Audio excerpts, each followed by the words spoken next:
While Pope Francis prays for 317 schoolgirls who were abducted in northern Nigeria. On Friday, unidentified gunmen broke into a boarding school. They also attacked a nearby military camp to distract from the kidnapping. Parents met yesterday at the school waiting for answers from the government about their daughters. Joining us now with more is EWTN News Rome Correspondent Colm Flynn. Colm, good to see you. So give us an update on the girls and also the Holy Father's message. Tracy, good evening. Pope Francis called this a vile kidnapping of 317 schoolgirls, and this happened on Friday morning in the town of Jangabi in northwest Nigeria. Now, the girls were taken by armed men, some it is believed pretending to be security guards. They were taken from a girls' secondary school and forced into trucks, and they haven't been seen since. The local police commissioner told reporters a search was underway and urged locals to remain calm as they stormed the streets.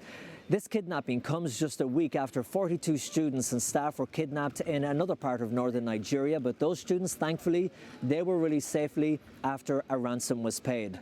Anonymous sources have also reported that the police know the location of the girls, but a military intervention is off the cards at this moment so as not to jeopardize their safety. And during his Sunday Angelus, Pope Francis asked everyone to pray for the kidnapped students and for their safe return. And Colm, I also understand that this week the Holy Father is leaving the Vatican for Iraq. What else can you tell us about the preparations in the trip?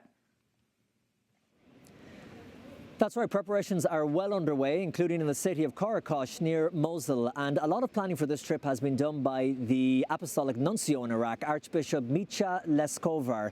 And over the weekend, the Archbishop tested positive for COVID-19. Now, we're told he is experiencing mild symptoms and is self-isolating and is continuing to work on the planning of the trip from his isolation. And on a positive note, today Iraq received the first delivery of the COVID vaccine. In a statement from the Health Ministry of Iraq, they are receiving the Chinese Sinopharm vaccine thanks to a grant from the Chinese government.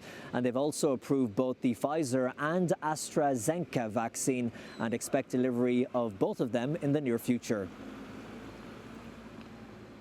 And in some other Vatican news, tell us a little bit about an interview that an Italian newspaper did with Pope Emeritus Benedict XVI.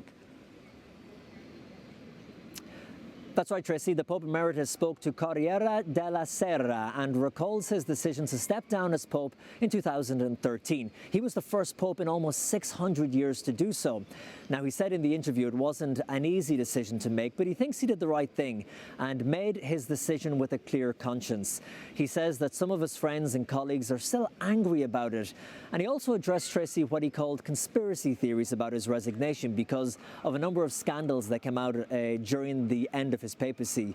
But the 93-year-old says critics did not want to believe that the decision he made was a conscious decision.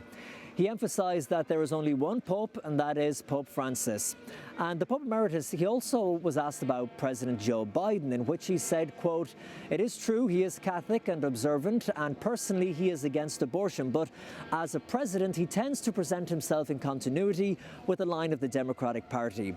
Now, in regards to Pope Francis's trip to Iraq, Benedict XVI said that it is a very important trip. He said that it is unfortunate it comes at a difficult time due to the pandemic and other security reasons, but he ended by saying that he will accompany the Holy Father with his prayers. Tracy? Okay, Colm Flynn, EWTN News Rome Correspondent. Thank you so much. Thank you, Tracy.